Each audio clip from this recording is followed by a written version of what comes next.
Hello and welcome to explore academy. तो पिछली दो वीडियोस में हमने अगस्त और सितंबर 2019 के क्वेश्चंस को डिस्कस किया था। आज हम डिस्कस करने वाले हैं अक्टूबर 2019 के करंट अफेयर, जो आपको आने वाले एग्जाम के लिए बहुत ही हेल्पफुल रहेंगे। जो जो इस चैनल पर नए आए हैं प्लीज़ लाइक, शेयर और सब्सक्राइब ज़रूर करें।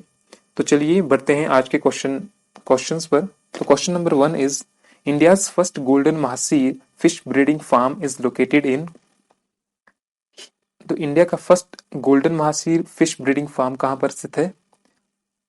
तो इसका आंसर है हिमाचल प्रदेश, और हिमाचल प्रदेश की ये जोगिंदरनगर में स्थित है। तो option B is correct option. Question number 2 is which of the following institution releases the state of global air report. ये रिपोर्ट हमें किस चीज़ के बारे में इंफॉर्मेशन प्रोवाइड करवाती है? Air quality. और ये एनुअली रिलीज की जाती है। और कौन इसको रिलीज करता है? Health effect institute. So option C is correct option. Question number 3 is INS Nilgiri is recently in news. Which of the following correctly describe INS Nilgiri? तो INS नीलगिरी क्या है? Stealth frigate. स्टील्थ फ्रिगेट का मतलब क्या होता है कि it is harder to detect by radar, sonar and infrared methods. ठीक है। तो इंडिया को क्या मिलेगी? इंडियन नेवी को 7 न्यू स्टील्थ फ्रिगाइट मिलेगी with enhanced feature and weapon, जिसमें कि एडवांस टेक्नोलॉजी यूज की जाएगी। ये किसके अंडर मिलेगी? ये मिलेगी project P17A। What is project P17A? 7 new stealth frigates मिलेगी। So option A is correct option. Question number 4. Which Indian personality has been honored with the highest award of Republic of Guinea National Order of Merit? So the answer is Rajnath Singh. ये क्यों मिला? क्योंकि उनके exceptional contribution toward building the relationship between Guinea and India. So option A is correct option. Question number 5. The Gandhian Challenge has been launched with an aim to। ये कब launch किया गया? ये 2 से 20 अक्टूबर तक लॉन्च किया गया था। तो इसमें क्या किया? जो यंगर जनरेशन थी उनको बोला गया था कि वो न्यू और इनोवेटिव आइडियाज दे to create a sustainable world of your dreams. ठीक है। तो इसका आंसर है option B, to support children to thrive as young innovators and entrepreneurs. Question number 6 is recently Typhoon Mitag is in news. Typhoon is the regional name for tropical cyclones that occur in which of the following region? देखिए typhoon के अलग अलग नाम होते हैं based on regions. जैसे अगर ये अटलांटिक ओशन में आएगा तो उसको हरिकेन बोलेंगे, अगर पैसिफिक ओशन में आएगा तो उसको टाइफून बोलेंगे। यहाँ पर क्या बोला है? टाइफून की बात की है तो मतलब पैसिफिक ओशन। अगर ये इंडियन ओशन में आता तो इसको हम साइक्लोन बोलते। तो जो इस क्वेश्चन के आधार पर है तो इसका आंसर क्या है? Pacific ocean. Next question is international day of older persons is celebrated on which of the following day. तो ये कब बनाया जाता है? ये बनाया जाता है अक्टूबर 1 को, और इसकी इस बार की थीम थी the journey to as equality. Next question is consider the following statement with regard to India China Informal Summit 2019. Statement 1 is the summit is going to be held in Mamallapuram. And the second statement is Mamallapuram is ancient port town in Andhra Pradesh.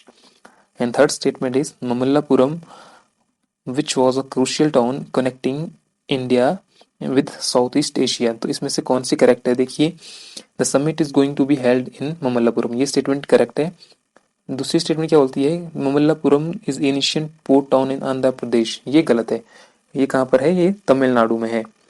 And statement 3 is also correct. तो हमारे पास option क्या रहते हैं? Option C is correct, 1 and 3 only. Next question is which of the following state declare tiger state of the India recently. Tiger state of India किसको declare किया गया? ये किया गया मध्य प्रदेश को। और इसके बाद सेकंड स्टेट कहाँ पर आती है जिसमें कि हाईएस्ट नंबर ऑफ टाइगर हैं? वो है Karnataka. Next question is joint comprehensive plan of action is recently in news related to which of the following country. तो ये किससे रिलेटेड है? ये है रिलेटेड ईरान से। ये 2015 में ये डील हुई थी। इसको ईरान न्यूक्लियर डील के नाम से भी जाना जाता है। ये किसके बीच में हुई थी? Iran plus P5+1। P5+1 का क्या मतलब है? P5 मतलब परमानेंट मेंबर्स, जो कि यूनाइटेड नेशन के परमानेंट मेंबर्स है P5, जिसमें China, France, Russia, UK and United states आते हैं। बाकी जो P5+1 का मतलब यहाँ पर है जर्मनी। ठीक है, तो इस डील में क्या बोला गया था कि ईरान को जो अपने न्यूक्लियर वेपन्स वो कम करने हैं। ठीक है, लेकिन क्या हुआ कि अब रिसेंटली यूएस ने भी इस डील से वॉकआउट कर दिया है। So the answer is option C. Next question is which of the following state is going to establish the dinosaur park? Dinosaur park कौन सी स्टेट खोलेगा? तो इसका आंसर है option B, Punjab. Next question is consider the following statement with respect to Jal Jeevan mission. तो जल Jeevan mission के बारे में हमने इन स्टेटमेंट में से करेक्ट स्टेटमेंट चुननी है। Statement 1 is objective of the mission is to give functional tap water to every household in the country by 2022। तो ये ऑप्शन सही है। Second is mission is two is based on the principle of source sustainability, ये भी सही है। And third is जल Jeevan mission will cover with other states and central government schemes to achieve its objective of sustainable water supply, ये भी ठीक है। तो इसका आंसर क्या हो जाएगा? Option D 1, 2 and 3। ये जल जीवन मिशन किसने लॉन्च किया था? ये प्रधानमंत्री जी ने लॉन्च किया था। उसके बाद जल जीवन मिनिस्ट्री सेटअप हुई। ठीक है, so the next question is global competitive index is published by which of the following organisation? तो कौन सी ऑर्गेनाइजेशन ग्लोबल कॉम्पिटिटिव इंडेक्स को पब्लिश करती है?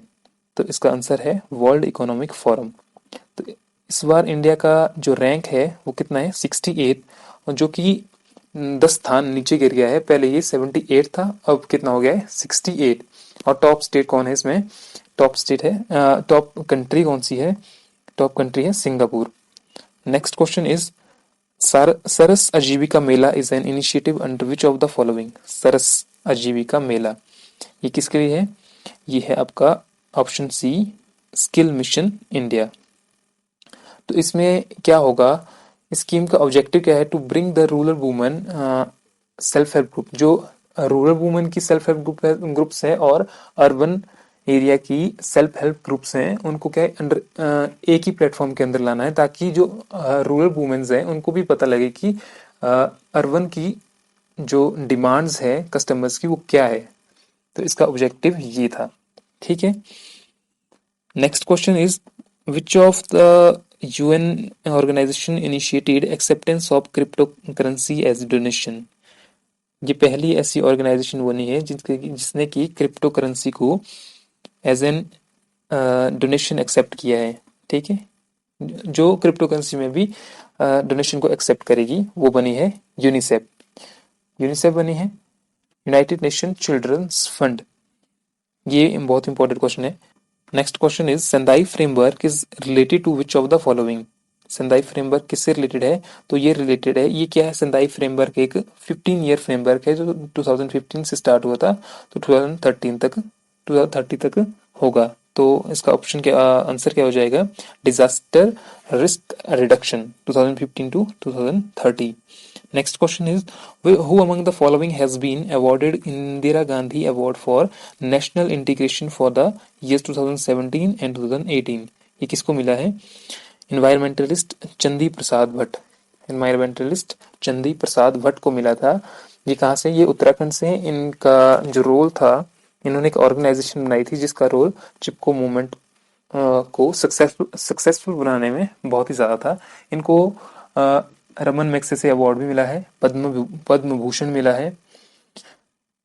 तो इसका जो आंसर है option B is correct option. Next question is recently government of India launched SUMAN scheme related to which of the following? ठीक है, सुमन स्कीम किससे रिलेटेड है? सुमन का मतलब क्या है? सुरक्षित मातृत्व आश्वासन स्कीम।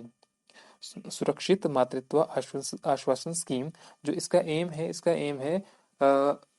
जो मैटरनल डेथ्स हैं और जो न्यूबॉर्न डेथ्स हैं उनको कम करना।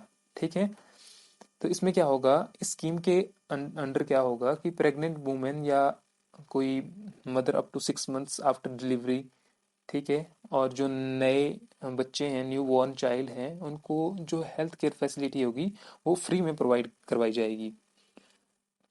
सो इसका आंसर क्या हो जाएगा, इसका आंसर है public health. Thank you for watching. अब जो भी इस चैनल पर नए हैं प्लीज़ लाइक शेयर और सब्सक्राइब ज़रूर करें। हम अगली वीडियो में आएंगे नवंबर के इम्पोर्टेंट एमसीक्यू के साथ, जो आपको आने वाले एग्ज़ाम के लिए बहुत ही हेल्पफुल रहेंगे। So thank you.